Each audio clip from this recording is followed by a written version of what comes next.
Happy Sunday semua! Dalam edisi Voice of Pentecost kali ini, kita akan membahas mengenai paradigma kekudusan bagi generasi yang menyelesaikan amanat agung. Menjaga kekudusan kadang-kadang dianggap sebagai hal yang kuno, bahkan membebani. Benarkah demikian? Apa arti kekudusan yang sesungguhnya? Kekudusan adalah karakter dari Allah yang paling menonjol yang memiliki makna keterpisahan. Salah satu contoh ketika Adam dan Hawa sebagai manusia pertama jatuh di dalam dosa. Mereka harus keluar dari Taman Eden. Hal ini menunjukkan bahwa Allah yang kudus harus terpisah dari manusia yang tidak kudus. Dan juga terpisah dari segala sesuatu yang bertentangan dengan keseluruhan karakter Allah itu sendiri. Akan tetapi kekudusan Tuhan bukanlah hanya kekudusan yang memisahkan dan menghakimi segala yang tidak kudus, melainkan juga menjangkau manusia yang berdosa dan memberikan pengudusan bagi mereka. Maka dengan itu ada 3 paradigma kekudusan. Yang pertama, kekudusan itu indah dan didambakan. Kita dapat melihat bahwa seluruh ciptaannya sungguh sangat baik, dan kata baik juga mencangkup segala pengertian seperti keindahan dan kedambaan. Dalam Mazmur 96 ayat 9 dikatakan, sujudlah menyembah kepada Tuhan dengan berhiaskan kekudusan. Kata berhiaskan kekudusan menunjukkan bahwa kekudusan adalah hal yang mulia dan indah di hadapan Allah. Kita sebagai manusia baru di dalam Kristus sudah seharusnya memandang semua hal yang berasal dari Tuhan adalah hal-hal yang kudus, hal yang baik, indah, menyenangkan, dan didambakan. Pola pikir bahwa hal-hal yang tidak kudus membawa kenikmatan seharusnya kita tanggalkan. Sebagai insan Pentakosta yang hidup bergantung kepada Roh Kudus setiap saat, sudah selayaknya kita mengalami kemenangan dari kedagingan. Yang kedua, kekudusan itu menular dan menyebar. Paradigma yang baru tentang kekudusan juga dinyatakan dalam kehidupan dan pelayanan Yesus. Dalam pelayanannya, Yesus sering digambarkan berada bersama dengan orang-orang yang najis menurut Taurat.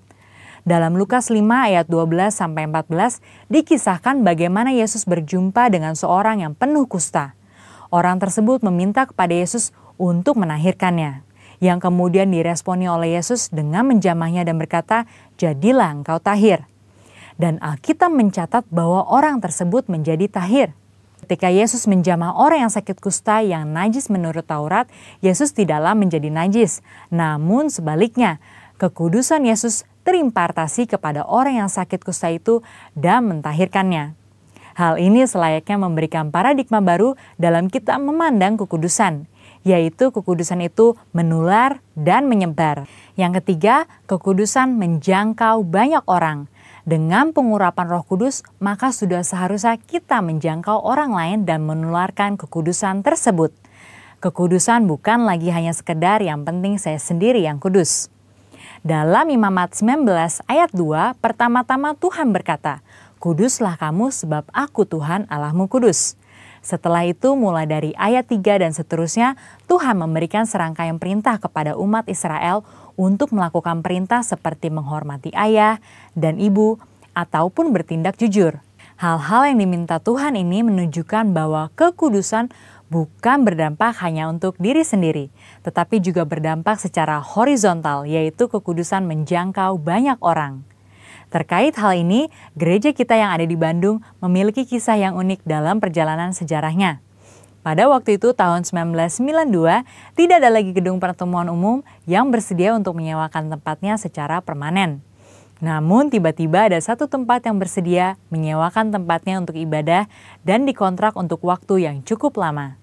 Tempat tersebut adalah Gedung Paramount yang adalah sebuah nightclub.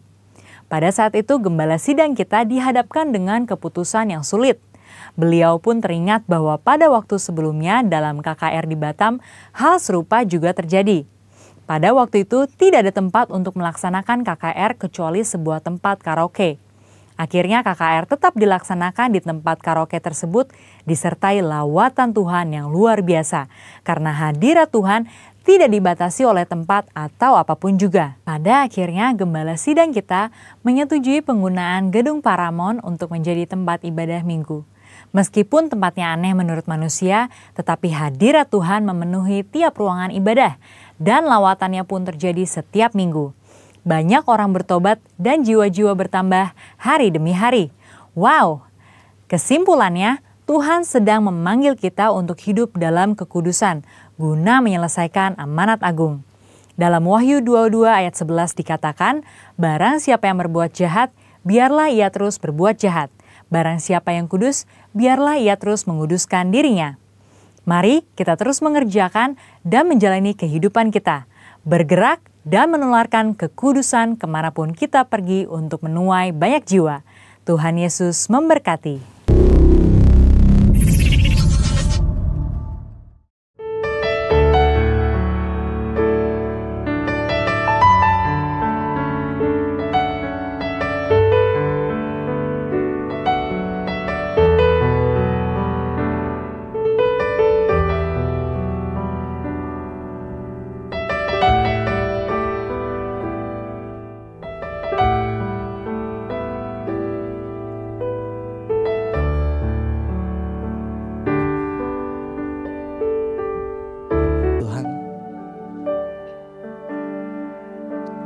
Lord, I worship you. Lord, I worship you as I bow down on my knees. I worship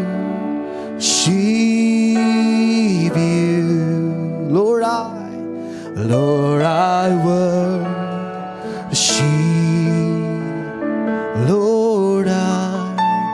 Lord, I worship you. For you are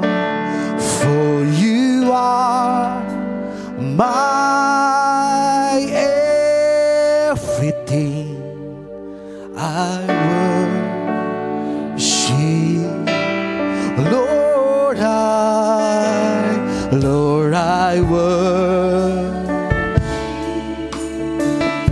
Lord, I worship you.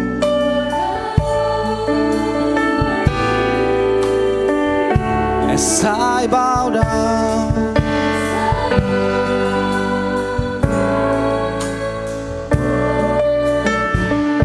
I worship you.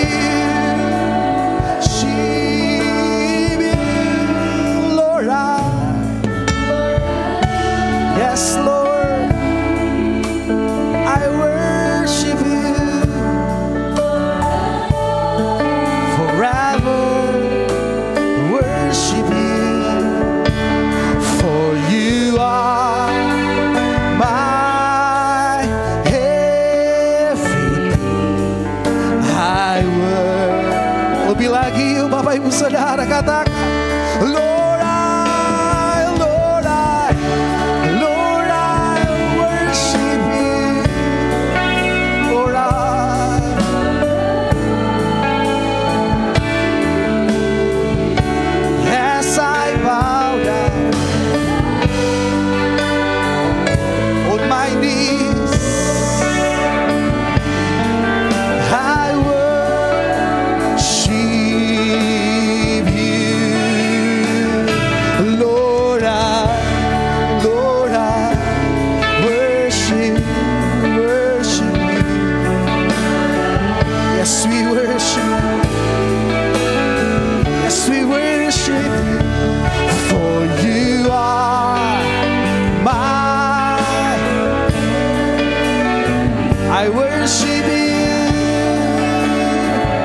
Sekali lagi mau penyembahan kita, yuk Bapak Ibu Saudara, sembah Dia, sembah Dia.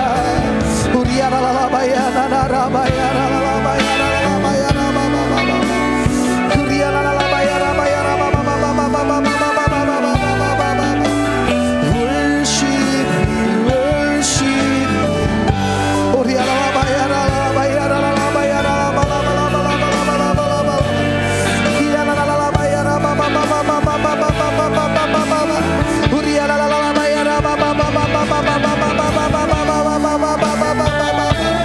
Worship, worship.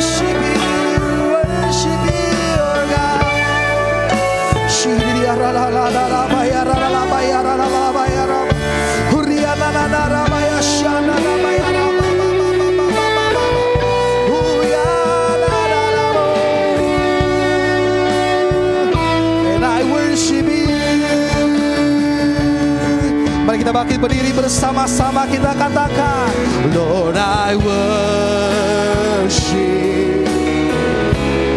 Lord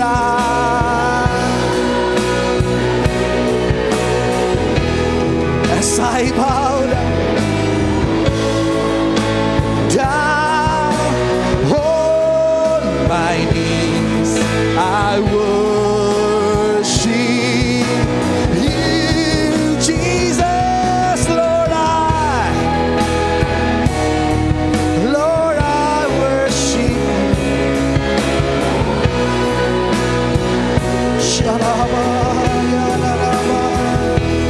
For you are my everything. I worship, Lord I.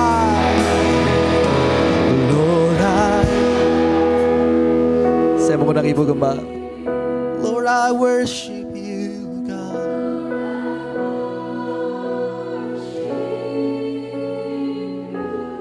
As I bow down on my knees, I worship you. Lord I worship, Lord I worship,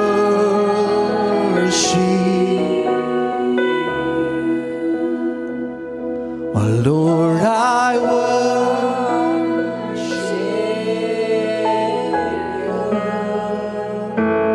For you are my everything. I worship you.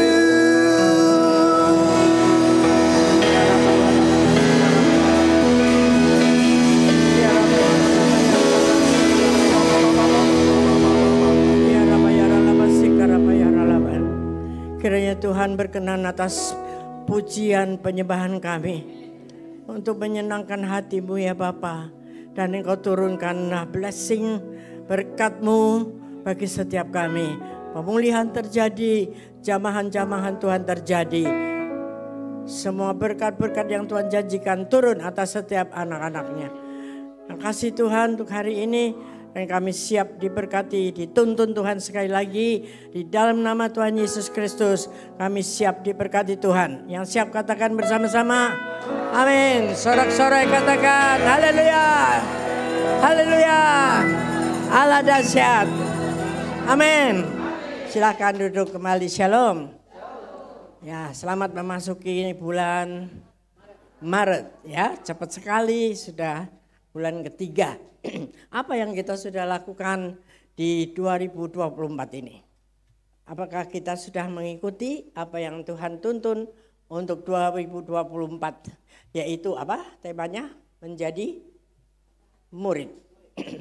Menjadi murid tidak selesai sampai situ, tapi murid yang tangguh. Artinya siap di dalam pemrosesan, di dalam pengujian oleh Tuhan untuk bisa kita lulus dan mencapai apa yang Tuhan beri kepada kita, yaitu keselamatan dan surga yang mulia. Yang setuju katakan amin. Jadi tidak mudah menjadi murid ya. Padahal syaratnya untuk bisa selamat terus dan masuk surga adalah menjadi murid. Tapi murid yang sudah ujian terus-terusan, yang sudah lulus dari tahap ke tahap ke tahap terus. Sampai akhirnya kalau sudah ingat kemarin ada segitiga itu, kita ada di puncak segitiga itu.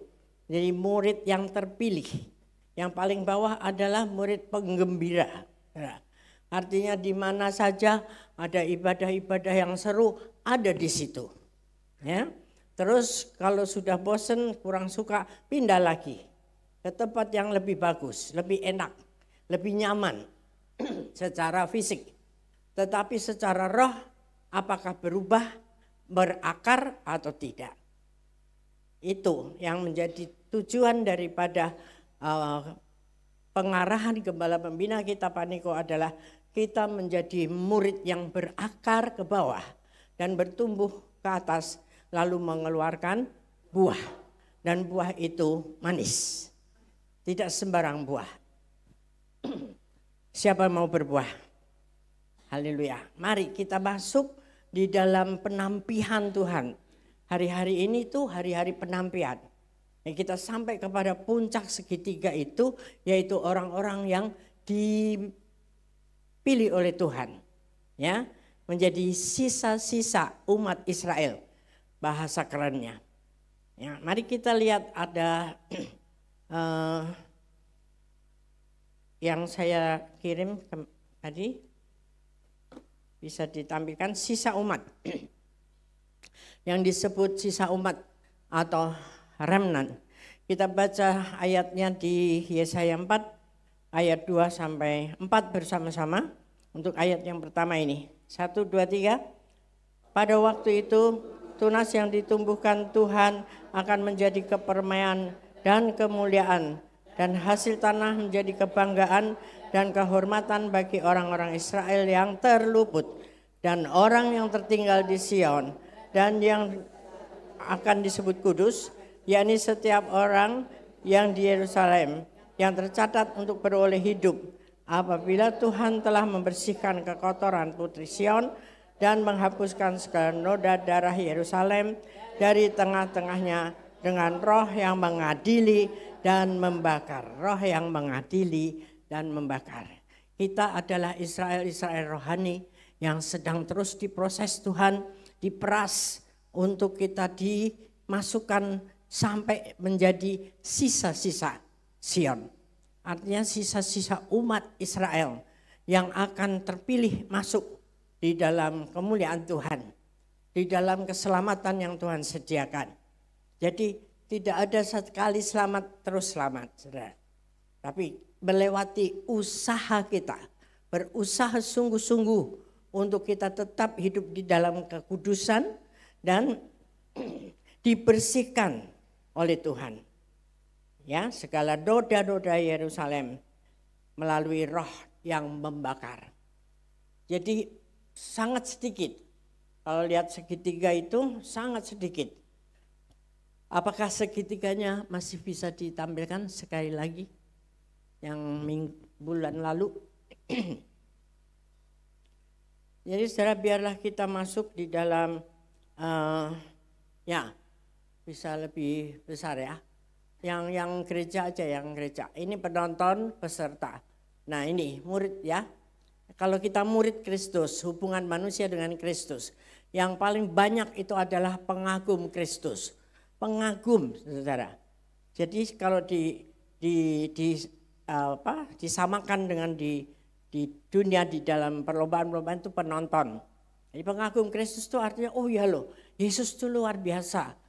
Orang sakit disembuhkan, orang miskin ditolong dan sebagainya. Mereka fokus kepada perbuatan Yesus, tetapi bukan pribadi Yesus. Ketika goncangan datang, goyah juga dia. Ya, ternyata di gereja ini ada pergesekan, pindah lagi ke gereja lain, terjadi lagi sampai dia dipulihkan oleh Tuhan baru bisa tetap tinggal. Ya, kemudian menjadi percaya, tidak hanya pengagum, tapi kita percaya kepada Tuhan Yesus Kristus sebagai juru selamat, bukan sebagai pemberi mujizat. Katakan amin. Apa bedanya? Kalau mujizat itu dukun juga bisa bikin mujizat, saudara. Betul? Betul kan? Dukun bisa bikin? Bisa. Tapi sumbernya dari kuasa mana? Beda. Ya. Jadi kita itu mengagumi Kristus itu karena kita diselamatkan dari dosa-dosa kita. Amin. Untuk kita mendapatkan surga yang mulia. Ya. Artinya kita menjadi berkat, diberkati dan menjadi berkat untuk orang lain, lalu akhirnya kita terus diproses terus menjadi murid Kristus. Murid Kristus itu waktu itu kan 12 yang tersaring. Ya. Nah ini aja yang satu sudah masih bisa rontok, saudara. Siapa dia? yang jual Yesus? Siapa? Ya.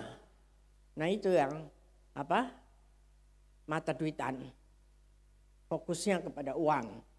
Murid loh. Jadi masih ada. Ya, di tingkat yang setinggi itu, di tingkat hamba-hamba Tuhan, di tingkat orang-orang yang sudah membuat mujizat-mujizat bisa jatuh. Ya, karena ada 3 hal yang bisa membuat manusia itu kehilangan imannya, yaitu pertama, kekhawatiran dunia. Artinya dunia ini selalu memberikan hal-hal yang menakutkan. Kemarin seperti pandemi banyak yang meninggal bukan karena COVID-nya, tetapi karena ketakutannya. Karena takut orang stres, daya tahannya menurun. Banyak yang mati karena itu. Bukan karena penyakitnya sendiri. Ya, tetapi sebaliknya yang tenang, yang menghadapi itu dengan sukacita, bertahan walaupun sudah berat. Ya, itu kekhawatiran dunia. Sekarang ini apa? Beras-beras pada ngungsi, saudara. Melambung harganya. Sekarang saudara hari ini masih makan beras apa? Makan nasi, bukan makan beras. Siapa yang nggak makan nasi seminggu ini? Tolong angkat tangan. Nanti kita beliin nasi di Padang sebenarnya. Semua makan ya? Semua makan ya? Amin. Bahkan ada yang 5 kali sehari kan? Jangan banyak-banyak ya. Pas-pas aja. Secukupnya. Jadi kita mesti buat makan pasti Tuhan beri. Jangan khawatir lah. Kan janji Tuhan burung-burung di udara di. Nah kita burung atau bukan? Sama seperti burung? Kita sama seperti burung? Tidaklah. Ya, kita makhluk yang paling dimuliakan Tuhan. Jadi kalau dengar ini itu nanti bagaimana 2023 juga begitu kan? Kita lewati dengan damai sejahtera. Nanti mau pemilu juga begitu kan? Roh-roh itu loh yang merongrong kehidupan keimanan kita. Wah nanti kerusuhan ya di Februari. Wah nanti terjadi lagi ya seperti zaman dulu pret. Kalau engkau berdoa sungguh-sungguh, Indonesia berdoa berapa belas bulan itu. Berdoa berpuasa, damailah Indonesiaku, 117 kota-kota. Habis, selesai, damai. Sekarang masih belum sempurna damai, tidak akan sempurna. Kecuali Tuhan datang, nanti baru sempurna. Tapi toh semua yang kita doakan Tuhan jawab. Amin. Kau percaya Indonesia akan jadi baik? Karena Tuhan janji loh, Indonesia ada di mata Tuhan. Nah, perkatakan itu terus. Setiap hari berdoa enggak? 2 menit aja buat Indonesia. Ingat aja Tuhan berkati Indonesia. Enggak hanya di mimbar ini, atau di dalam kul, atau di dalam persekutuan doa. Tapi every day, setiap hari. Di dalam hidup kita. Tapi kalau doa makan ya enggak usah doa buat Indonesia ya. Keburu makannya dingin. Amin. Percaya bahwa engkau akan baik-baik saja. Ya, tapi ada syaratnya. Ya, ini adalah yang disebut 3 hal itu, yaitu apa tuh? Kekuatan daripada roh duniawi. Ya. Yang kedua yaitu tipu daya kekayaan. Orang-orang yang selalu pikirannya mau kaya, mau harta, mau dapat kedudukan, mau dapat yang enak-enak. Nah itu menghalalkan segala cara. Ya, yang sedikit-sedikit nyerempet-nyerempet bahaya terjang aja. Yang penting gue kaya. Akhirnya masuk di penjara, keluarga menikmati, dia menderita di sana. Tapi mau-mau aja gitu. Ya, melakukan hal-hal yang tidak oke di hadapan Tuhan hanya demi kekayaan. Yang ketiga adalah kenikmatan hidup. Ya, ini ilah-ilah zaman ini. Bisikan-bisikan roh duniawi. 3 hal ini. Kenikmatan hidup, pengennya hidupnya nikmat, enak. Ya ada hubungannya dengan yang kedua tadi, menjadi kaya. Karena menjadi kaya itu untuk dinikmati. Tapi saudara punya kaya, saudara punya harta, rumah, segala macam segudang. Kalau engkau enggak sehat, bisa enggak menikmati? Enggak tahu? Ya. Nah, maka dari itu biarlah kita buang segala tipu daya iblis ini dengan kekuatan roh Tuhan yang menguatkan kita untuk fokusnya iman kita kepada Tuhan. Katakan amin. Berpadan dengan apa yang ada padamu. Kalau Tuhan hari ini percayakan saudara naik motor, terima dengan sukacita. Ya, sampai hari ini engkau berjalan kaki, naik ompreng, ya enggak apa-apa. Supaya omprengnya enggak kosong. Dan mengurangi kemacetan. Jadi bagaimana kita menerimanya aja. Itu yang Tuhan nanti tahu isi hatimu yang sesungguhnya. Lebih tahu dari kita sendiri. Dan Tuhan pasti memenuhi apa yang engkau perlukan. Jangankan yang diperlukan, yang diinginkan aja Tuhan beri. Tapi harus sesuai kehendak Tuhan. Dan ada aturan-aturan mainnya. Ya, kita harus menyenangkan Tuhan. Menyenangkan Tuhan artinya hidup sesuai dengan firman Tuhan. Amin. Ya, tadi yang biru-biru, yang kedua sus. Tolong sus. Biru-biru yang ya, makna Yesaya. Ya. Makna Yesaya 4 tadi, sisa umat Tuhan akan menjadi kudus, makin serupa Tuhan. Ya, artinya kita hari-hari ini, hari akhir, menjelang Tuhan mau datang kembali, engkau harus hidup kudus, lebih kudus lagi, berusaha sungguh-sungguh, tidak melenceng sedikit pun. Memang kita punya kelemahan-kelemahan, tapi jangan jadi excuse, jangan jadi alasan, ya kita kan manusia lemah. Apalagi pria-pria ya, kalau lihat cantik-cantik gitu ya, kalau Pak Jo sih enggak ya. Udah kuat, tolak, wah. Tapi malam bermimpi. Itu manusiawi dong Bu, katanya. Enggak manusiawi. Ya memang itu orang boleh kita bilang, oh dia cantik. Oke, cukup sampai di situ dong. Jangan masuk di hati. Karena masuk di hati akhirnya akan memproses seluruh hidupmu itu. Ya. Iya, itu kan. Oke. Nah, apa yang kedua? Belum. Sisa umat Tuhan akan menjadi kudus, makin serupa dengan Tuhan. Nanti kita baca imamat ya. Lewat apa? Pemurnian. Nah, pemurnian inilah yang berat. Kita semua dimurnikan, dikuduskan lewat proses hidup kita. Karena menuju kepada surga itu jalannya sempit. Kalau mau yang gampang, yang luas, yaitu menujunya bukan surga, yang jelas. Bukan keselamatan Tuhan. Karena gampang-gampang di bumi, susah-susah di neraka. Pilih mana? Ya? Nah, pemurnian adalah anugerah dari Allah.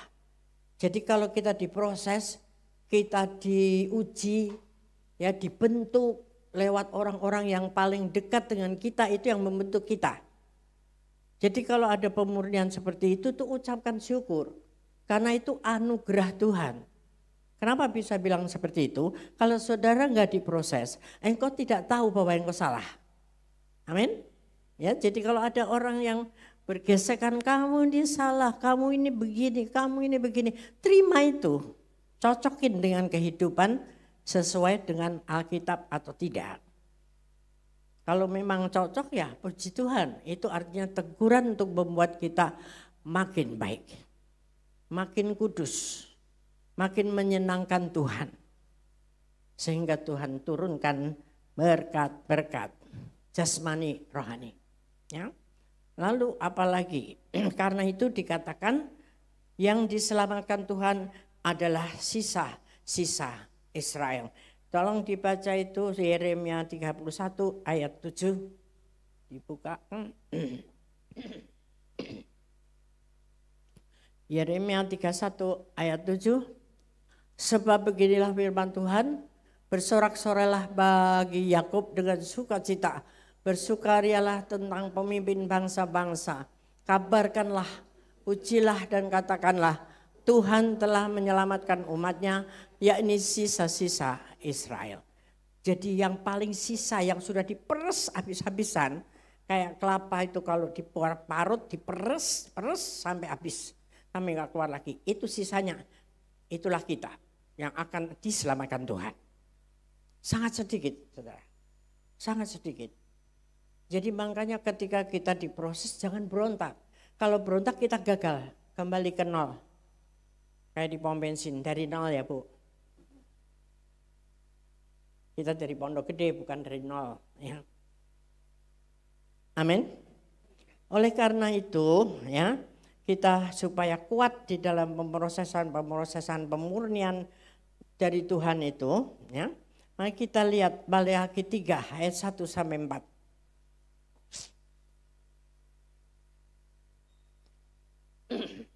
Lihat, aku hanya besar yaitu Allah, menyuruh utusanku supaya ia mempersiapkan jalan di hadapanku. Dengan mendadak Tuhan yang kamu cari itu akan masuk ke baitnya. Malaikat perjanjian yang kamu kehendaki itu sesungguhnya ia datang, firman Tuhan semesta alam. Maksudnya apa?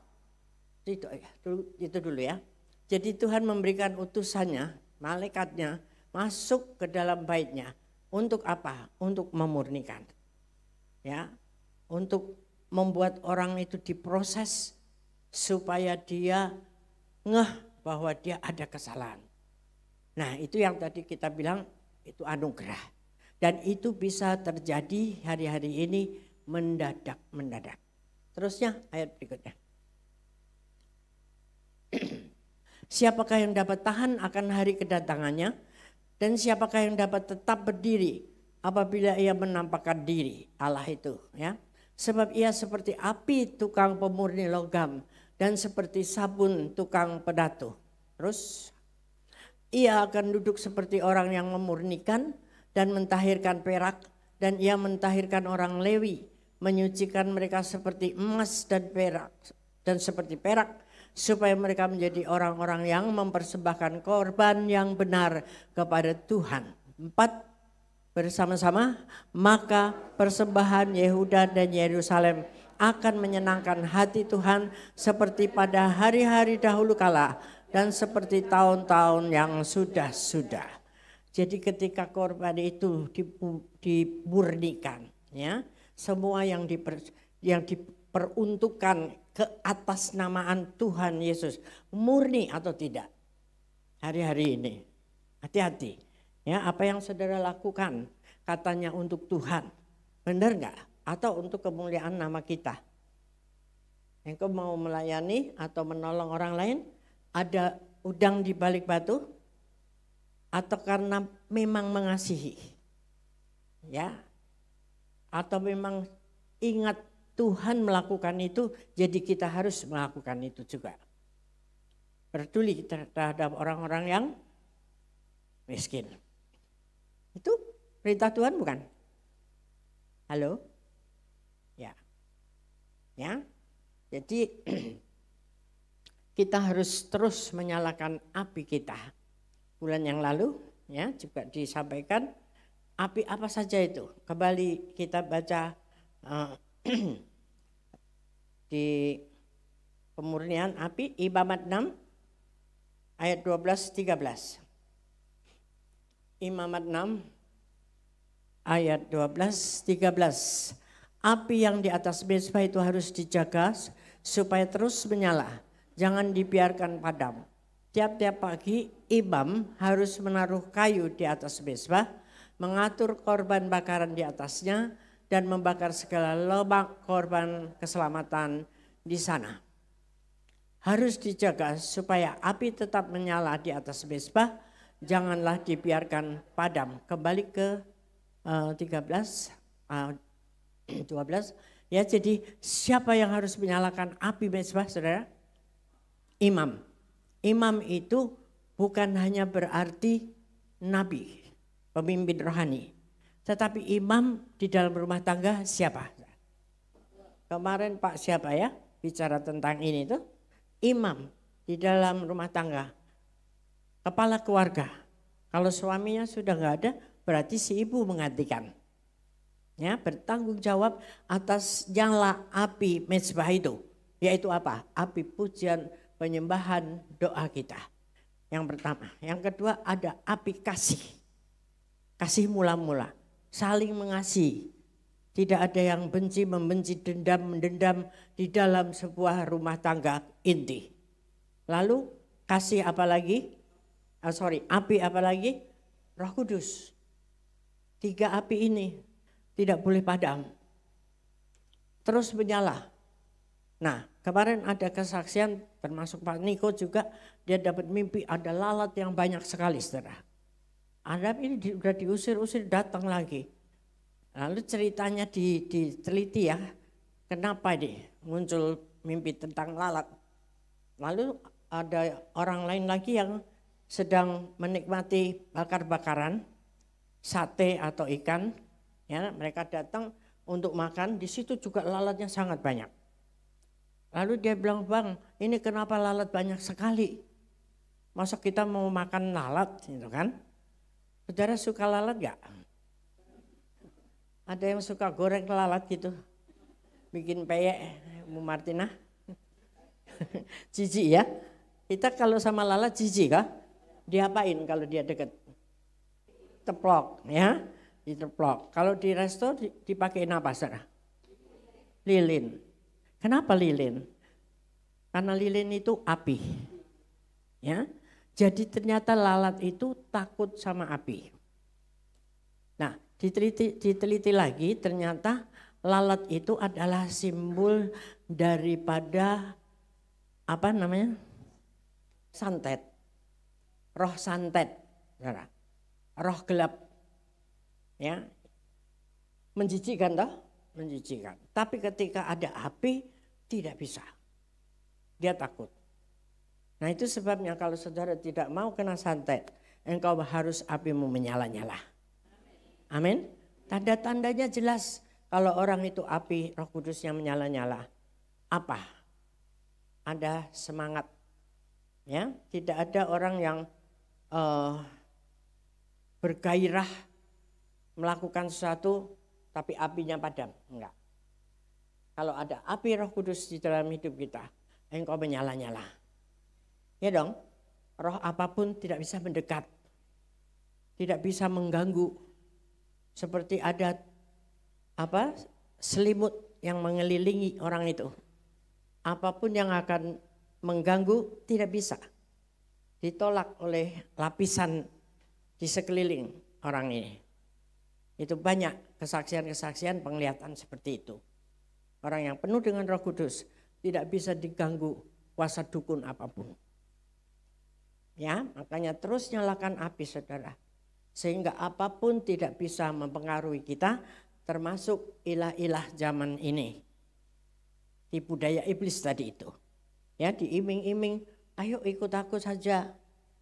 Ya toh, nggak usah nungguin kantor yang antara hidup dan mati. Nanti di sini kamu cepet akan berhasil, sukses. Ya sukses, dapat duit banyak, tapi akhirnya berujung kepada penjara. Itu tipu daya iblis. Akhirnya di penjara kecewa, ya meninggalkan Tuhan, ujung-ujungnya apa? Keselamatan hilang. Itu maunya iblis. Mari kita waspada ya hari-hari ini supaya lalat tidak bisa mendekat kepada kita. Ya, secara roh nyalakan terus api Roh Kudusmu.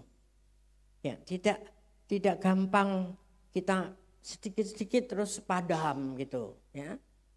Kalau ada masalah dikit udah deh, kita cuti dulu. Semakin cuti, semakin berdiam, semakin berat untuk kita naik kembali. Jadi ketika ada masalah tuh bergumul bersama Tuhan, bersama teman-teman, enggak usah menyendiri. Boleh ambil waktu menyendiri, tapi sebentar saja. Jangan lama-lama. Kalau kelamaan, ya udahlah, udah enak juga ya begini. santai-santai, diam, tiba-tiba jatuh dalam dosa. Habislah keselamatan itu. Oke? Nah, juga contoh lain, ciri lain dari orang yang penuh dengan api Roh Kudus, selain bersemangat, bergairah, juga ada damai dan sukacita. Damai dan sukacita surgawi, bukan damai dan sukacita habis nonton stand up comedy atau film komedi. Sebentar sampai rumah sedih lagi. Tapi ini damai yang kekal, yang dari Allah kita. Jadi apapun datang tuh cuek gitu loh. Wajahnya terus berseri. Wajahnya terus sukacita sehingga orang tertarik. Dan dia akan berkata, ada apa dengan kau? Kenapa kamu bisa terus sukacita walaupun masalahmu berjubel? Karena ada Tuhan bersamaku. Amin. Kalau tidak seizin Tuhan, masalah nggak bisa datang, saudara. Jadi masalah bisa datang karena diizinkan Tuhan. Sehingga kita akan membuktikan iman kita. Apakah kita benar-benar menyerah kepada Tuhan atau marah-marah pada Tuhan. Jadi maunya mujizatnya aja sama berkatnya. Ketika masalah datang, ngoceh-ngoceh sama Tuhan. Padahal kesalahan di pihak dia.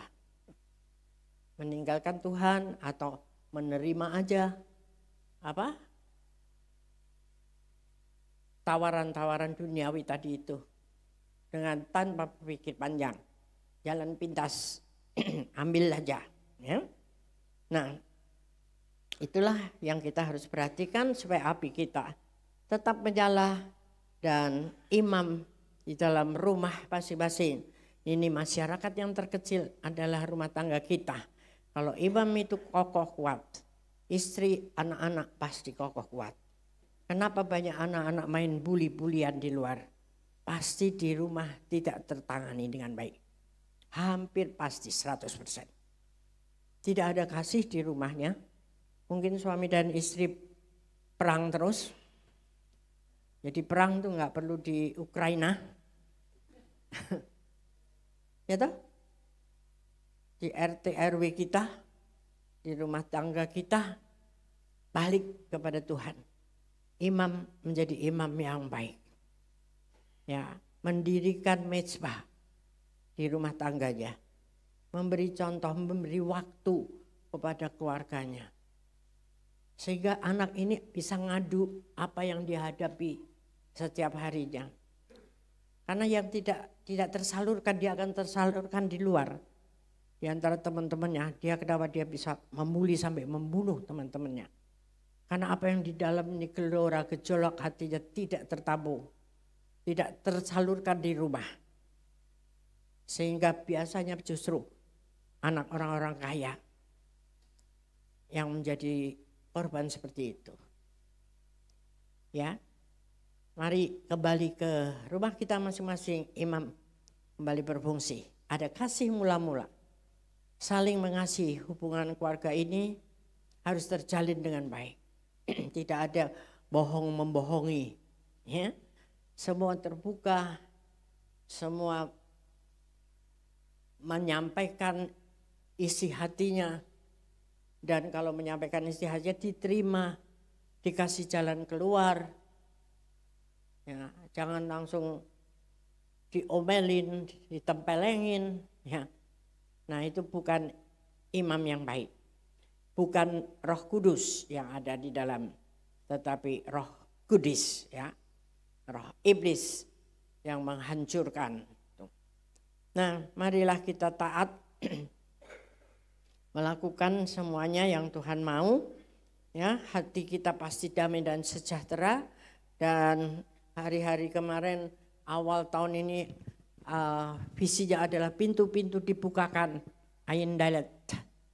Apa saja menjadi pergumulan saudara akan ada pintu-pintu yang terbuka.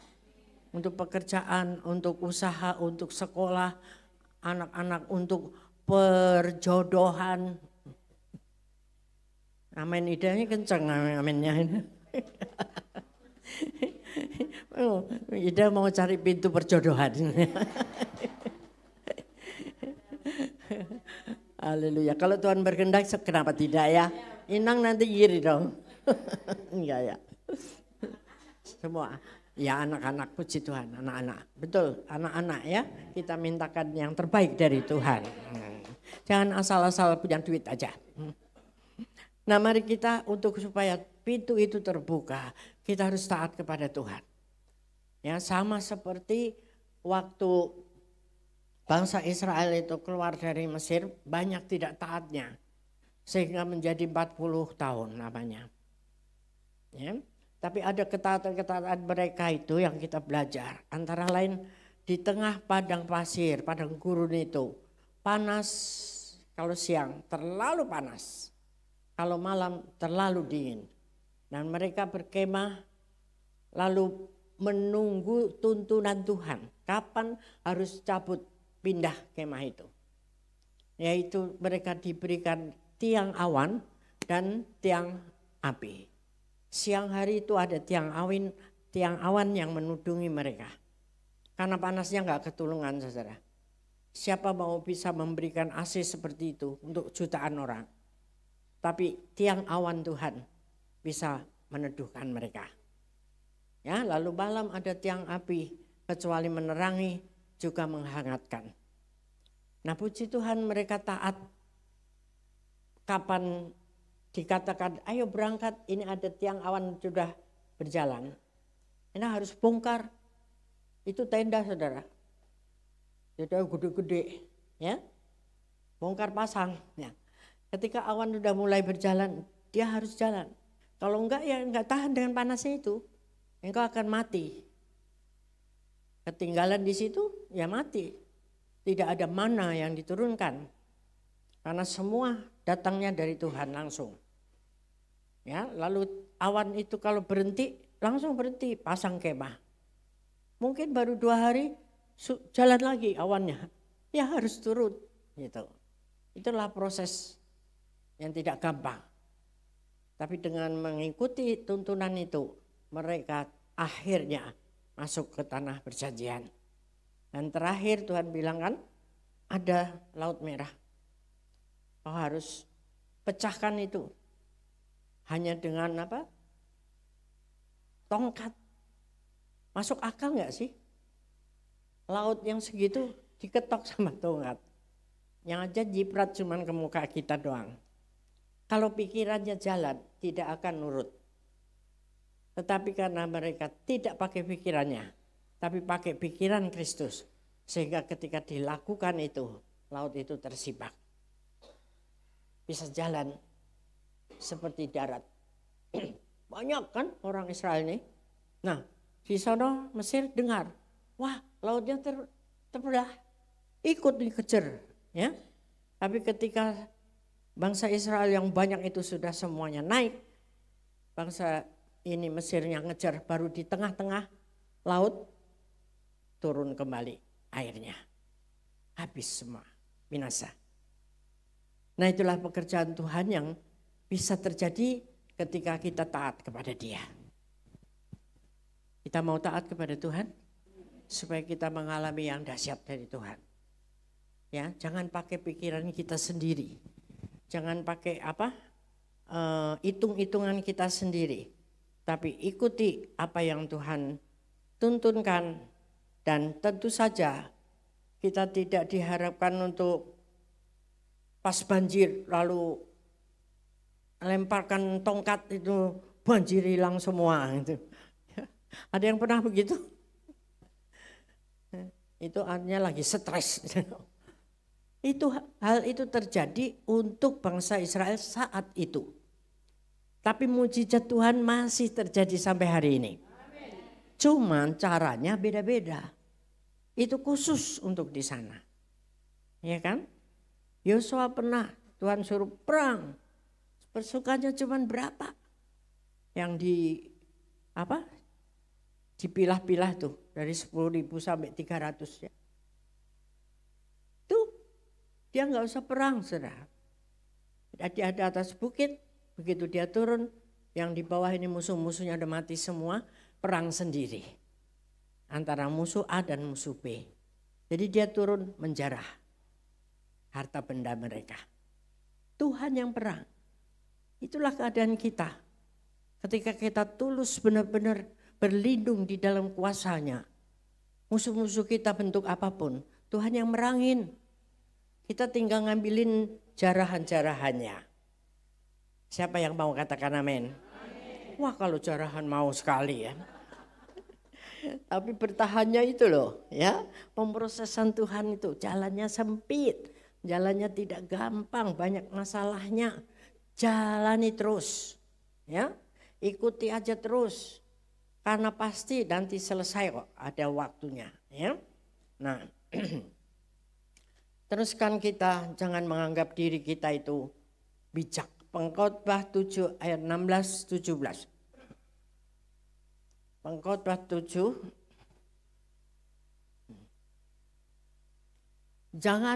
Janganlah terlalu saleh, janganlah perilakumu terlalu berhikmat.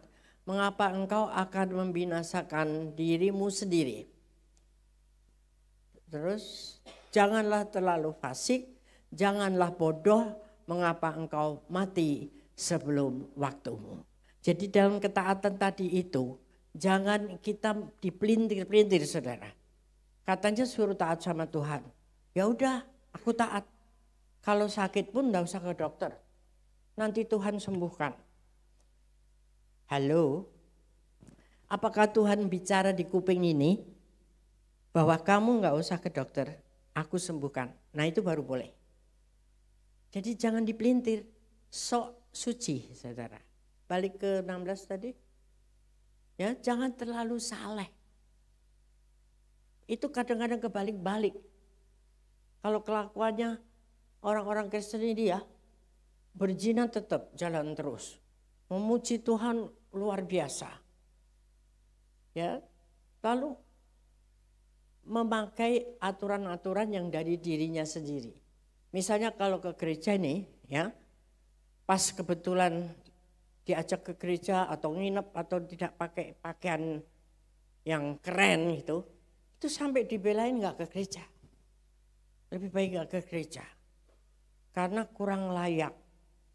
Memang Tuhan tidak terlalu memandang pakaianmu. Yang penting itu sopan.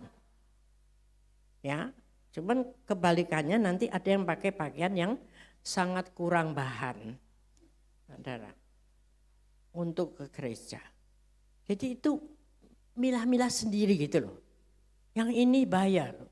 Ya, jangan perilakumu terlalu berhikmat. Artinya terlalu banyak seperti tadi, kalau nggak pakai baju bagus, sanggul, tidak boleh masuk gereja, kurang layak. Tapi dosa lain muncul terus, jalan terus. Enggak oke dong gitu ya. Mengapa engkau akan membinasakan dirimu sendiri? Dengan kita tidak ke gereja tadi, dengan alasan seperti itu, akhirnya dicoret sama Tuhan, enggak pernah ibadah. Dengan alasan macam-macam. Tadi terusnya, jangan mati Buddha tadi, 17 ya. Jangan terlalu fasik, jangan bodoh. Pakai hikmat, tuntunan firman Tuhan, jangan disalah-salah artikan. Ya, mengapa engkau mau mati sebelum waktumu? Ada kejadian saudara. Sakitnya itu sebetulnya enggak berat, tapi enggak mau berobat. Nanti Tuhan tolong, Tuhan tolong. Tuhan sembuhkan, Tuhan mampu. Ya memang Tuhan mampu, cuman Tuhan punya rencana itu enggak dalam hidupmu? Engkau sudah menuruti belum aturannya Tuhan? Lalu punya dokter buat apa? Apakah dokter itu bukan dari Tuhan? Akhirnya dia mati. Mati percuma. Sebetulnya mati sebelum waktunya. Karena enggak mau berobat. Oh itu kan udah jalannya Tuhan. Ya dan kalau jalannya Tuhan kita harus berusaha. Kalau sudah berusaha, sudah di dokter, sudah diobat, tetap mati ya udah. Matilah dengan damai sejahtera. Tapi ini enggak berbuat apa-apa. Hanya ngandelin nanti Tuhan sembuhkan saya. emang Tuhan ngomong enggak bahwa Tuhan akan sembuhkan tanpa obat?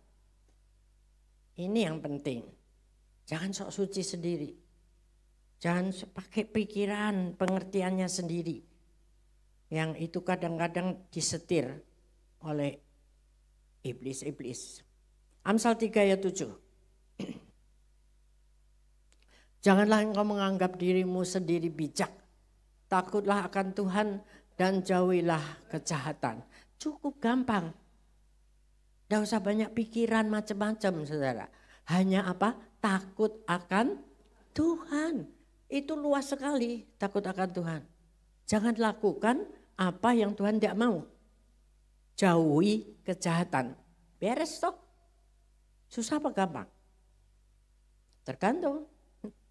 Kalau engkau penuh Roh Kudus, tidak susah.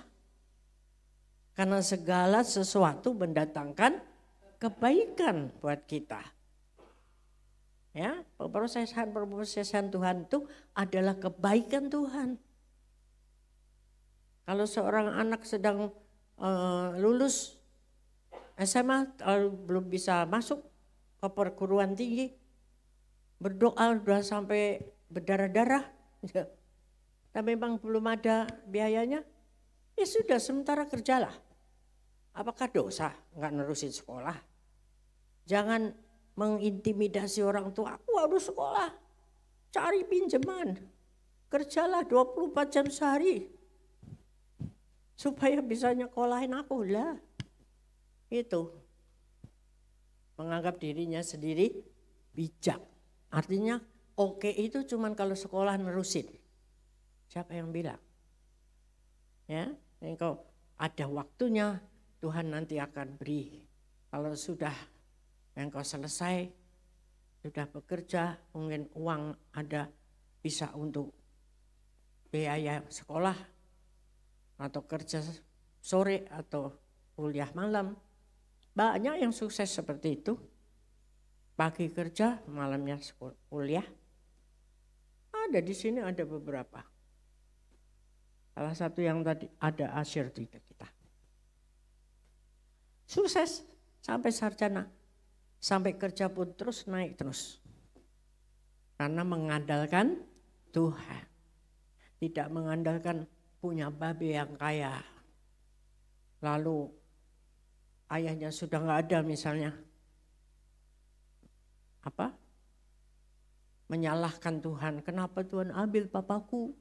Aku nggak bisa sekolah dan sebagainya dan sebagainya. Itu bodoh. Tadi ayat bilang jangan bodoh. Jauhi kejahatan. Pikiran-pikiran yang diberikan oleh iblis. Ilah-ilah zaman ini. Mau kaya cepat, mau tenar. Mau berhasil secara cepat. Akhirnya berakhir kepada kebinasaan. Biarlah pintu-pintu itu dibukakan sesuai dengan rencana Tuhan. Sesuai dengan waktunya Tuhan. Promosi itu dari Tuhan. Bukan kita ngotot. Berjuang boleh. Tapi yang menentukan adalah Tuhan. Katakan amin. Puji Tuhan, Tuhan Yesus memberkati kita. Maju terus, siapkan hati untuk perjamuan kudus.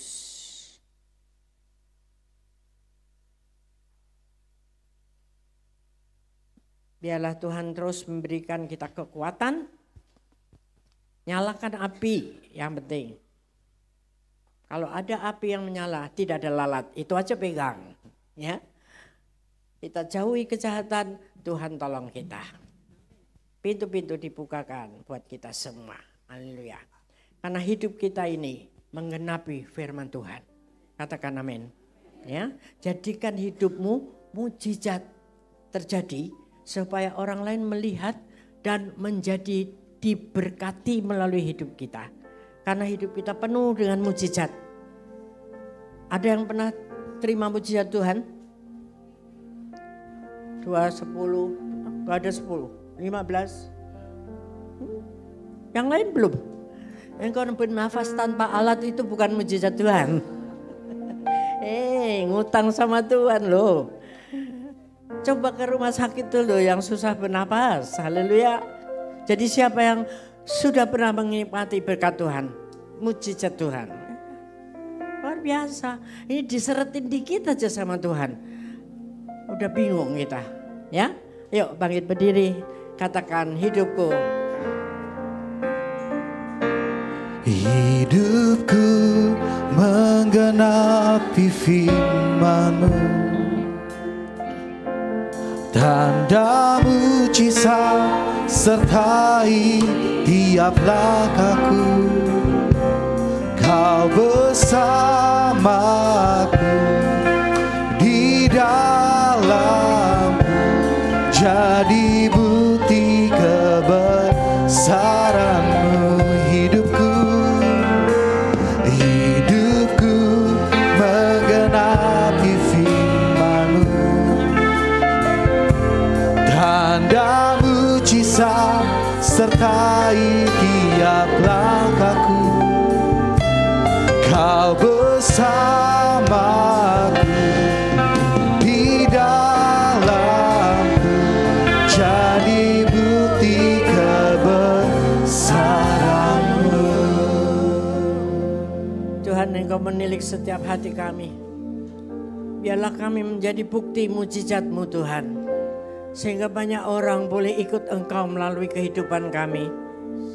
Hari ini, siang ini, kalau ada sesuatu yang masih belum beres dalam hati kami, biarlah Engkau menjamah, Engkau datang dan Engkau berbicara supaya ada penyelesaian pada saat ini sebelum kami menerima sakramen perjamuan kudus, supaya itu menjadi berkat buat kami. Kuduskan setiap kami Tuhan. Mari saya undang para pelayan. Terus saudara berhubungan dengan Tuhan, dengan Roh Kudusnya. Supaya hatimu beres di hadapan Tuhan. Terima kasih Tuhan Yesus. Untuk berkat-Mu hari ini. Kami siap untuk menerima simbol tubuh dan darah-Mu. Agar itu masuk menyatu di dalam tubuh dan darah kami. Menjadi satu kekuatan, menjadi satu mujizat yang terjadi dalam kehidupan kami. Dalam nama Tuhan Yesus Kristus kami siap menerimanya. Haleluya. Amin. Silahkan duduk, saudara akan dilayani. Kau Tuhan yang selamatkanku. Terima kasih Yesus. Kau Tuhan yang pulihkanku. Terima kasih.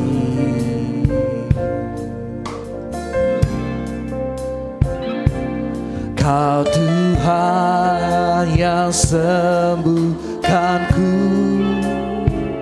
Terima kasih Yesus. Kau Tuhan memberkatiku. Terima kasih. Segala pujian, segala pujian dan syukur hanya bagi-Mu Yesus. Dengan apakah ku balas kasih-Mu? Segala hormat, segala hormat kemuliaan hanya layak bagi-Mu. Ku sembah Yesus seumur hidupku. Segala pujian, segala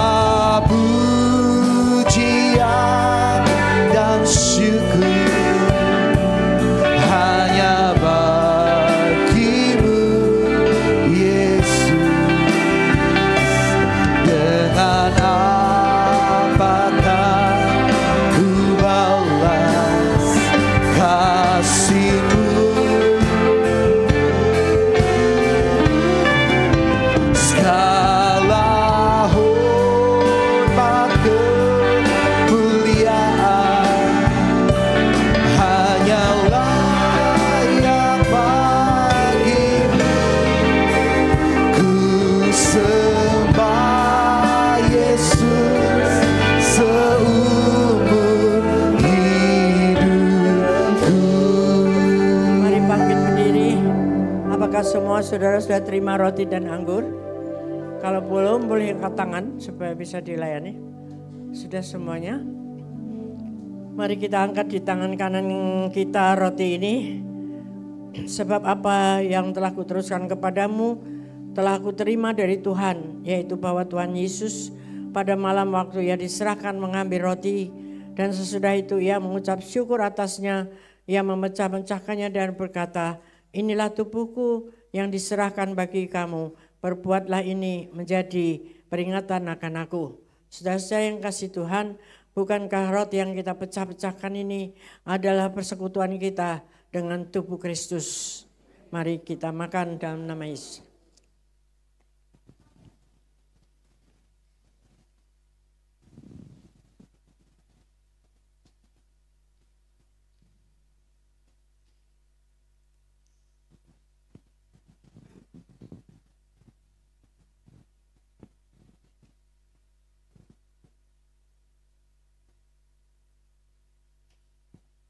Boleh angkat cawan di tangan kanan tinggi-tinggi.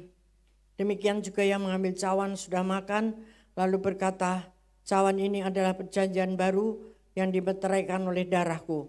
Perbuatlah ini setiap kali kamu meminumnya menjadi peringatan akan aku. Saudara-saudara yang kasih Tuhan, bukankah cawan pengucapan syukur yang atasnya kita ucapkan syukur ini adalah persekutuan kita dengan darah Yesus. Mari minum dalam nama Yesus.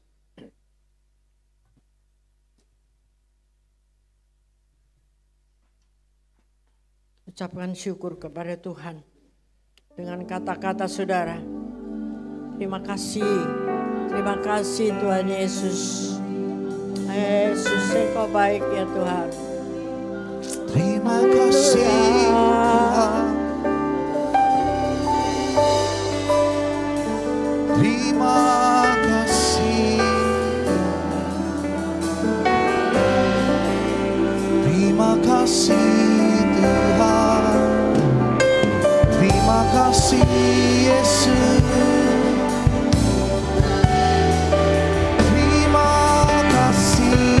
Bapa, terima kasih buat darahmu, buat tubuhmu. Terima kasih Tuhan. Terima kasih Yesus. Terima kasih Yesus. Puji syukur hanya bagi Tuhanku. Terima kasih Yesus. Terima kasih Yesus. Puji syukur hanya bagi. Terima kasih. Terima kasih. Terima kasih. Puji syukur hanya bagi Tuhanku. Terima kasih.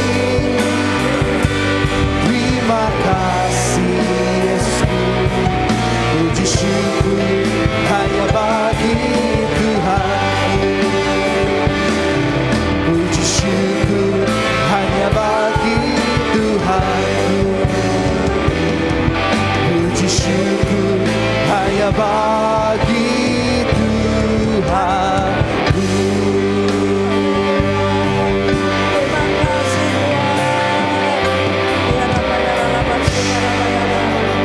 Terima kasih Tuhan Yesus. Terima kasih Tuhan untuk penebusan dosa yang Kau lakukan buat kami, yang kami tidak bisa membalasnya, tapi biarlah kami boleh membalasnya dengan kehidupan yang kudus, yang baik, yang menyenangkan Tuhan.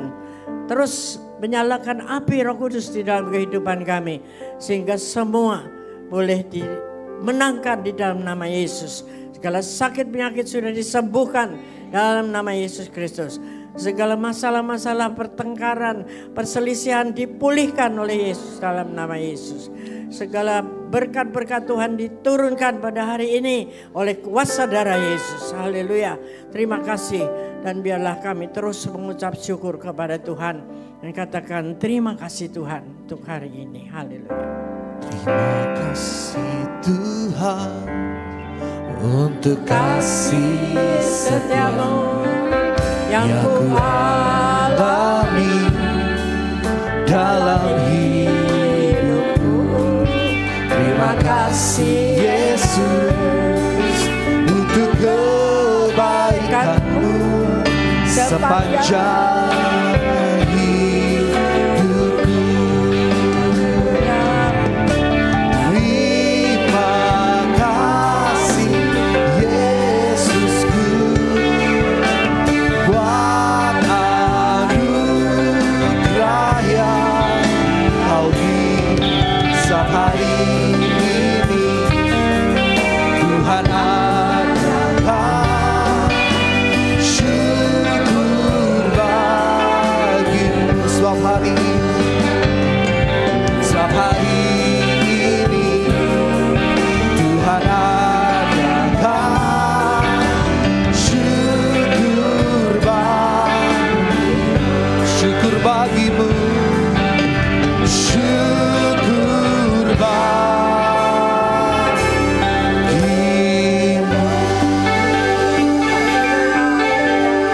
Syukur bagimu Tuhan untuk semua yang Engkau sudah berikan sepanjang kehidupan kami ini. Terima kasih Bapa. Dan tiba saatnya kami kembali ke rumah tangga kami masing-masing.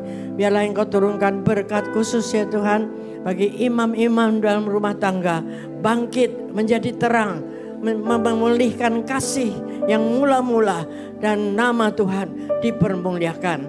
Terima kasih Bapa. Siapkan hati saudara untuk terima berkat-Nya, yaitu damai dan sejahteranya yang berlimpah-limpah, kasih dan anugerahnya dahsyat dalam kehidupan kita, dan teruslah makin hari makin intim dengan Dia di dalam Roh Kudus-Nya dari hari ini sampai Tuhan datang kembali. Haleluya, amin. Selamat hari Minggu, Tuhan berkati. Bapak Ibu Saudara bisa bersatu teduh sejenak mengucap syukur atas ibadah pagi siang hari ini. Tuhan berkati.